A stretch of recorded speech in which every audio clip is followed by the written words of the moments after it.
اعوذ باللہ من الشیطان الرجیم بسم اللہ الرحمن الرحیم رب اشرح لی صدری ویسر لی امری واحلل عقدۃ من لسانی یفقہوا قولی۔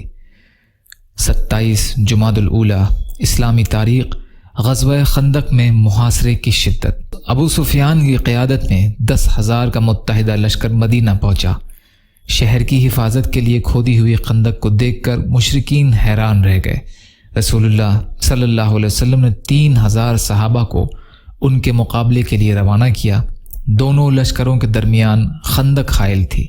ابو سفیان مدینے کا محاصرہ کر چکا تھا۔ بنو قریظہ اور مسلمانوں کے درمیان معاہدہ تھا، اس لیے وہ جنگ میں شریک نہیں ہوئے۔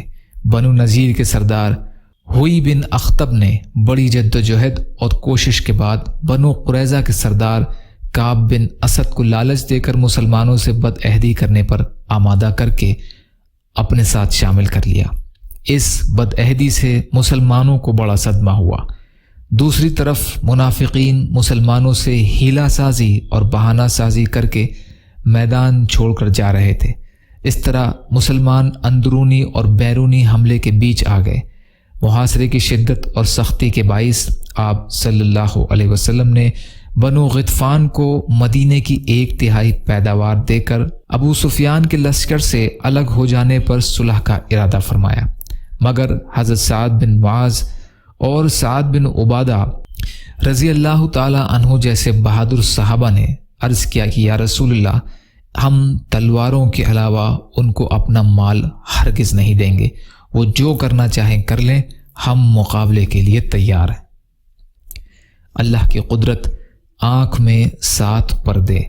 انسان کے ہر عضو میں اگر غور کرو گے تو اللہ کی بڑی قدرت نظر آئے گی۔ انسانی جسم میں اللہ تعالیٰ نے 2 چھوٹی چھوٹی کیسی خوبصورت آنکھیں بنائی ہیں جس میں دیکھنے کی زبردست صلاحیت رکھی ہے۔ دنیا کی بڑی سے بڑی طاقتیں مل کر بھی ایک آنکھ نہیں بنا سکتی۔ اللہ تعالیٰ نے اس آنکھ کو 7 طبقات سے بنایا ہے، ہر طبقے میں خاص صفات رکھی ہے اور اس کی مخصوص شکل بنائی ہے۔ ان 7 طبقات میں سے اگر ایک طبقہ بھی بیکار یا ضائع ہو جائے تو آنکھ سے نظر نہیں آ سکتا۔ یہ اللہ کی کتنی عظیم قدرت ہے۔ ایک فرض کے بارے میں جمعہ کی نماز ادا کرنا۔ رسول اللہ صلی اللہ علیہ وسلم نے فرمایا، جمعہ کی نماز جماعت کے ساتھ ادا کرنا ہر مسلمان پر لازم ہے، مگر 4 لوگوں پر لازم نہیں ہے۔ پہلا وہ غلام جو کسی کی ملکیت میں ہو، دوسرا عورت، تیسرا نابالغ بچہ اور چوتھا بیمار شخص۔ ابو داؤد کی روایت ہے، طارق بن شہاب رضی اللہ عنہ راوی۔ فائدہ: جہاں جمعہ کی شرائط پائے جاتے ہوں تو وہاں جمعہ کی نماز ادا کرنا ہر صحیح اور تندرست آزاد اور بالغ مسلمان مرد پر فرض ہے، لیکن مسافر پر فرض نہیں ہے۔ ایک سنت کے بارے میں نماز جمعہ میں مسنون قرات۔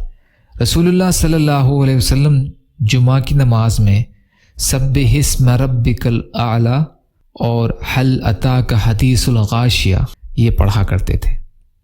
ابو داؤد کی روایت ہے، سمرہ بن جندب رضی اللہ تعالی عنہ روایت کرتے ہیں، ایک اہم عمل کی فضیلت ٹھنڈی کے موسم میں اچھی طرح وضو کرنا۔ رسول اللہ صلی اللہ علیہ وسلم نے فرمایا، جو شخص سخت ٹھنڈی میں اعضائے وضو کو اچھی طرح دھوتا ہے اس کو دوہرا اجر ملتا ہے۔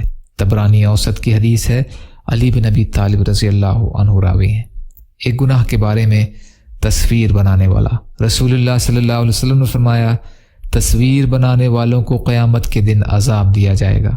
ان سے کہا جائے گا، جو تصویریں تم نے بنائی ہیں ان میں جان ڈالو۔ بخاری کی روایت ہے، ابن عمر رضی اللہ عنہ راوی ہیں۔ دنیا کے بارے میں کافروں کے مال پر تعجب نہ کرنا۔ قرآن میں اللہ تعالیٰ فرماتا ہے، تم ان کافروں کے مال اور اولاد سے تعجب میں مت پڑنا، کیونکہ اللہ تعالیٰ دنیا ہی کی زندگی میں ان کافروں کو عذاب میں مبتلا کرنا چاہتا ہے، اور جب ان کی جان نکلے گی تو کفر کی ہی حالت میں مریں گے۔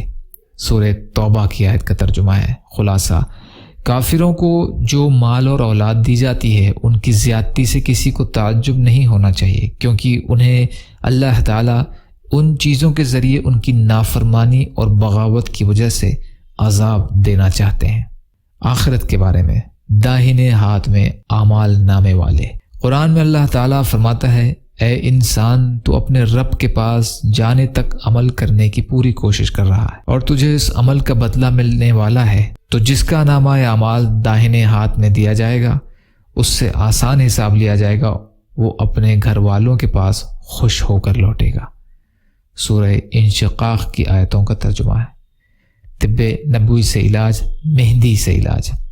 رسول اللہ صلی اللہ علیہ وسلم نے فرمایا، مہندی کا خضاب لگاؤ کیونکہ یہ تمہاری جوانی، حسن و جمال اور مردانہ قوت کو بڑھاتی ہے۔ کنز العمال کی روایت ہے، انس رضی اللہ عنہ راوی ہیں۔ یا اللہ ہم سب کو کہنے سننے سے زیادہ عمل کی توفیق عطا فرما۔ یا اللہ جو مظلوم ہیں، پریشان حال ہیں، بیمار ہیں، قرض میں ہیں، بے روزگار ہیں، محتاج ہیں، ان کی مدد فرما۔ یا اللہ اپنے حلال میں سے دیجیے، اپنے حرام سے بچائیے، اپنے غیر سے بے نیاز کر دیجیے۔ یا اللہ آپ قادر مطلق ہیں، آپ کے لیے ہر چیز آسان ہے، ہمارے لیے آسانیاں پیدا فرمائیے برحمتک یا ارحم الراحمین۔ لا الہ الا اللہ محمد رسول اللہ۔ السلام علیکم۔